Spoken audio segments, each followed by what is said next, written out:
दर्शकों नमस्कार। दिल्ली देश में आपका स्वागत है। मैं हूं सुधीर राघव और आप देख रहे हैं कार्यक्रम RNA real news analysis. Shrimad Bhagavad Gita की हम चर्चा कर रहे हैं। आज उसकी दूसरी कड़ी है और इस कड़ी में हम दूसरे श्लोक, पहले अध्याय के दूसरे श्लोक से शुरुआत करते हैं। पिछली कड़ी में बताया था हमने आपको पहले श्लोक के बारे में कि धृतराष्ट्र संजय से प्रश्न करते हैं, कहते हैं कि धर्म क्षेत्र कुरुक्षेत्र में मेरे पुत्र और पांडवों के पुत्र क्या कर रहे हैं। इस पर संजय जवाब देते हैं। संजय उवाच दृष्टवा तु पांडवानीकं व्यूढ़ं दुर्योधनस्तवा आचार्यमुपसंगम्य राजा वचनम ब्रीवत। अर्थात संजय ने धृतराष्ट्र को बताया कि राजा दुर्योधन ने व्यूह रचनाकार खड़ी पांडवों की उस सेना को देखा और तब उसने अपने आचार्य द्रोणाचार्य से जाकर ये वचन कहे। युद्ध क्षेत्र में जो सेनाएं लगी हुई हैं, एक और पांडवों की सेना है, दुर्योधन उसका निरीक्षण कर रहे हैं। दुर्योधन धृतराष्ट्र के 100 पुत्रों में सबसे ज्येष्ठ पुत्र हैं। धृतराष्ट्र के 100 पुत्र कैसे हुए, कितने वर्षों में हुए, ये भी हमें महाभारत बताता है। महाभारत के संभव पर्व में एक कथा आती है जिसमें ऋषि वैशंपायन से जन्मेजय यानी पांडवों के वंशज अभिमन्यु के पुत्र परीक्षित के पुत्र जन्मेजय ऋषि वैशंपायन से सवाल करते हैं संभव पर्व में कि हे मुनिवर, गांधारी ने अपने 100 पुत्रों को कैसे और कितने वर्ष में पैदा किया। धृतराष्ट्र ने अपनी वैश्य पत्नी से एक और पुत्र कैसे उत्पन्न किया। इस पर ऋषि वैशंपायन विस्तार से बताते हैं। वे बताते हैं कि एक बार ऋषि द्वैपायन हस्तिनापुर आते हैं। द्वैपायन यानी कि व्यास को द्वैपायन भी कहा गया है। हस्तिनापुर में गांधारी उनकी बहुत सेवा करती हैं और वो गांधारी से वरदान मांगने के लिए कहते हैं, तो गांधारी उनसे 100 पुत्रों का वरदान मांगती हैं। गांधारी गर्भवती होती हैं, लेकिन 2 वर्ष तक उनके गर्भ से संतान उत्पन्न नहीं होती, गर्भ बना रहता है। और उधर कुंती के युधिष्ठिर पैदा हो जाते हैं। चूँकि सत्ता का एक संघर्ष वहाँ पर बना हुआ है, पांडु के जाने के बाद, असमय मृत्यु के बाद धृतराष्ट्र को नेत्रहीन होते हुए भी सत्ता सौंप दी गई है और अगली पीढ़ी में राजा कौन बनेगा ये इस पर निर्भर करता है कि जो बड़ा पुत्र होगा वही इसका उत्तराधिकारी होगा। तो ऐसे में जब युधिष्ठिर का जन्म हो जाता है तो गांधारी ईर्ष्यावश अपने गर्भ को पीटती हैं और वो गर्भ उनका गिर जाता है और वो गर्भ जो है एक गोल पिंड, लोहे जैसे कठोर पिंड के रूप में है। इस पर गांधारी शोकाकुल हो जाती हैं और जब वो शोक में डूबी हुई हैं तो ऋषि व्यास हस्तिनापुर आते हैं और वो उनका शोक दूर करते हैं। वो कहते हैं कि मैं इस पिंड को 100 मटकों में रखूँगा और तुम्हारे 100 पुत्र उत्पन्न होंगे। और वो उनके अंश बनाकर 100 मटकों में रखते हैं और हर मटके में घी भरा जाता है, ऐसा इस कथा में कहा गया है। उसके बाद ऋषि व्यास एक निश्चित अवधि बताकर तपस्या के लिए चले जाते हैं और गांधारी से कह जाते हैं कि निश्चित अवधि पूरी होने के बाद वो इन मटकों को एक एक करके खोल ले। और जब मटके खोले जाते हैं तो सबसे पहले जो पैदा होता है वो हैं सुयोधन, जिन्हें दुर्योधन कहा गया है कथा में। और उसके बाद एक एक कर 100 पुत्र निकाले जाते हैं मटकों से। 100 पुत्रों की जो ये कथा है ये बहुत ही अतिशयोक्तिपूर्ण कथा है। अगर इसका वैज्ञानिक रूप देखें तो आज जिस तरह से IVF तकनीक है उसके आधार पर भी हम एक दावा करने की कोशिश करें कि ये इस तरह से कोई वैज्ञानिक तरीका था तो भी ये बहुत हाइपरबोला यानी बढ़ा चढ़ा कर कही हुई बात ही लगेगी। यानी एक अंडाणु को 100 शुक्राणुओं से अगर आप निषेचित करते हैं तो जिस तरह से जुड़वा में होता है कि 2 शुक्राणु अगर एक अंडाणु में प्रवेश कर जाते हैं तो जुड़वा बच्चे पैदा होते हैं, 3 से 3 होते हैं। अगर कभी 2 अंडाणु साथ निकल आते हैं तो भी 2 जुड़वा बच्चे होते हैं। तो यहाँ 2 हिस्सों में एक अंडाणु इस विभाजित हो जाता है तो होते हैं, लेकिन यहाँ 100 टुकड़ों में विभाजित होने की बात कही गई है।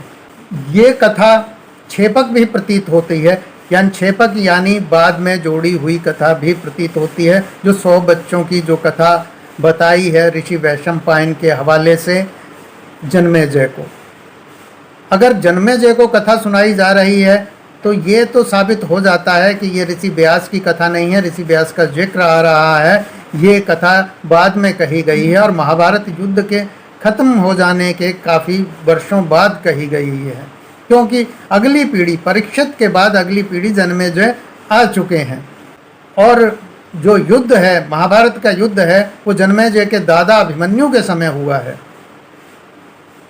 तो ये तो स्पष्ट हो जाता है कि ये कथा ऋषि व्यास की कथा नहीं है, ये कथा बाद में जोड़ी गई है। ऋषि व्यास जब अपनी कथा में, अपने महाभारत में, अपनी भारत कथा में 100 पुत्रों की बात रख गए तो ये सवाल उठे हुए होंगे समाज में, ये बार बार पूछे जाते होंगे इस कथा की प्रामाणिकता पर कि 100 पुत्र अगर हुए तो कितने साल में हुए होंगे, कैसे हुए होंगे।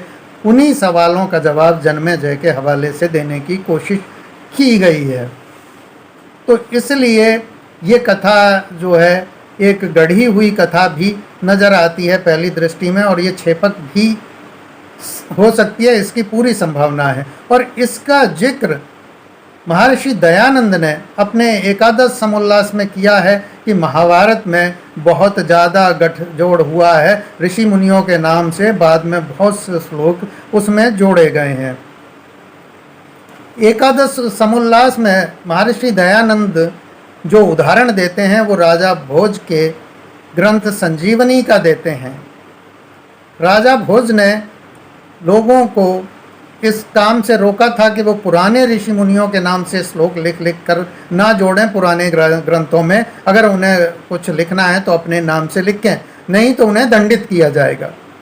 तो दयानंद खुद हवाला देते हैं संजीवनी का। वो लिखते हैं कि यह बात राजा भोज के बनाए संजीवनी नामक इतिहास में लिखी है कि जो ग्वालियर के राज्य भिंड नामक नगर के तिवाड़ी ब्राह्मणों के घर में है।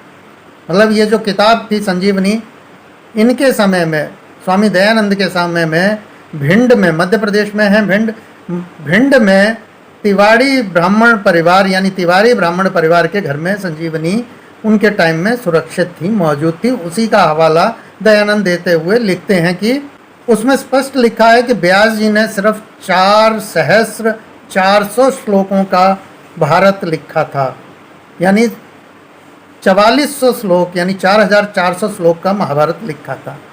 और उनके शिष्यों ने 5,600 श्लोक और लिखे, यानी 5600 श्लोक और लिखे गए। तो इस तरह से कुल मिलाकर 10,000 श्लोक का ये महाभारत था। ऐसा राजा भोज संजीवनी में लिखते हैं।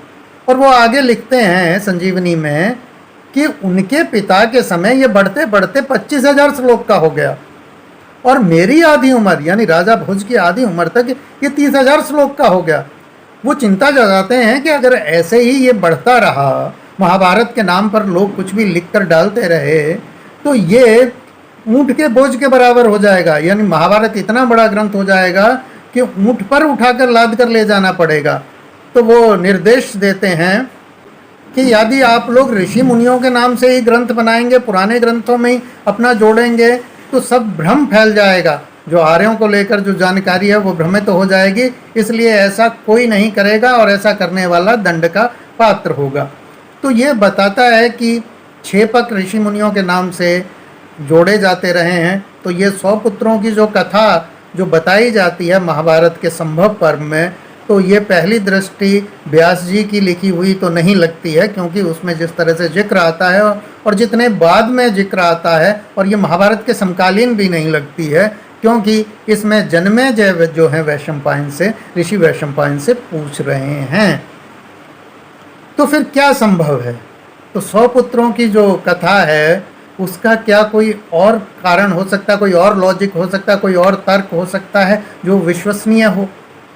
तो इस संबंध में जो कहा जा सकता है वो ये है कि एक तर्क पर हमें गौर करना चाहिए कि गांधारी बहुत दुखी हैं, उनका जो है गर्भ गिर गया है, और ऋषि जो हैं, जो उनके पारिवारिक ऋषि हैं, ऋषि व्यास, वो आते हैं, पूर्वज हैं, वो पुत्र वधू को, राजवधू को दुखी देखकर वो उपाय सुझाते हैं।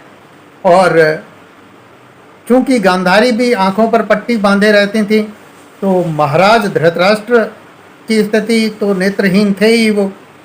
तो ये योजना बनाई जाती है कि क्यों ना नगर में जो बच्चे हुए हैं वो गांधारी को दे दिए जाएं, और उन बच्चों को भी राज परिवार में पलने का गौरव प्राप्त होगा।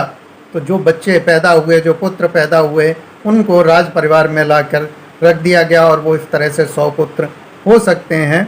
कि ये 100 पुत्र जो उस समय हसनापुर में आसपास राजधानी में जो पैदा हुए और जो स्वेच्छा से देने को राजी हुए, वो पुत्र गांधारी को सौंप दिए गए उनका दुख कम करने के लिए, और उन्होंने अपना पुत्र समझकर उन्हें पाला। और धृतराष्ट्र, क्योंकि धृतराष्ट्र के मन में ये लालच था कि मेरे ही पुत्र को गद्दी प्राप्त हो, तो उन्हें भी लगा कि 100 पुत्र का मतलब होगा कि हम अधिक बली होंगे, हम अधिक बलवान होंगे, मेरे 100 पुत्र, और जब 100 पुत्र होंगे तो वो मिलकर किसी से भी सत्ता छीन सकते हैं। क्योंकि उन्हें पता था कि सत्ता के लिए संघर्ष हो सकता है, क्योंकि सत्ता का सही उत्तराधिकारी उनका पुत्र नहीं होगा, सत्ता का उत्तराधिकारी पांडु का पुत्र होगा। उन्हें तो मजबूरी में सत्ता दी गई थी पांडु के जाने के बाद, क्योंकि और कोई वारिस नहीं था। तो अब उनका पुत्र भी जो है, उससे पहले युधिष्ठिर जन्म ले चुके हैं, तो युधिष्ठिर ही इसके सच्चे उत्तराधिकारी हैं। ये बात धृतराष्ट्र जानते थे, और उन्होंने भी उन 100 पुत्रों को अडॉप्ट किया। तो इस तरह से ये ज़्यादा तर्कपूर्ण लगता है, बजाय हम ये कहें कि एक भ्रूण को खंडित करके उससे 100 पुत्र उत्पन्न किए गए। हालांकि ये अब बहुत असंभव नहीं है। आप जहाँ तक जीव विज्ञान पहुँच गया है, आप अंडाणुओं से संतानें IVF तकनीक के जरिए परख नलियों में आप संतानें उत्पन्न करते हैं। उसमें भी घड़े की बात आई है, तो फ्लास्क में निषेचन प्रक्रिया की गई होगी, लेकिन उन्हें पलने के लिए, भ्रूण के विकास के लिए तो अभी भी कोख की ज़रूरत होती है। तो 100 कोख की ज़रूरत तो तब भी पड़ेगी अगर हम आज वाली विज्ञान को माने। यहाँ घड़ों में ही ये व्यवस्था कर दी गई कि यहीं पर भ्रूण को सारा भोजन पानी मिल जाएगा। तो ये और आगे की साइंस हो सकती है, मगर ये उतनी विश्वसनीय इसलिए नहीं लगती क्योंकि वो जो कथा है वो महाभारत के काफ़ी बाद की कथा है, और जोड़ी हुई कथा स्पष्ट नज़र आती है। तो आज दिल दिल्ली देश में इतना ही। ऐसी ही रोचक जानकारियाँ आपको मिलती रहें, इसके लिए इस चैनल को आप अवश्य सब्सक्राइब करें और लाइक करें वीडियो को। अगर आपको पसंद आता है, अपने मित्रों के साथ शेयर करें। अगली कड़ी में हम गीता ज्ञान की अगली कड़ी में हम द्रोणाचार्य और उनके शिष्यों के बारे में बताएंगे कि दुर्योधन किस शिष्य की बात कर रहे हैं और पांडवों की सेना के बारे में क्या कह रहे हैं। तो आज दिल दिल्ली देश में इतना ही। धन्यवाद।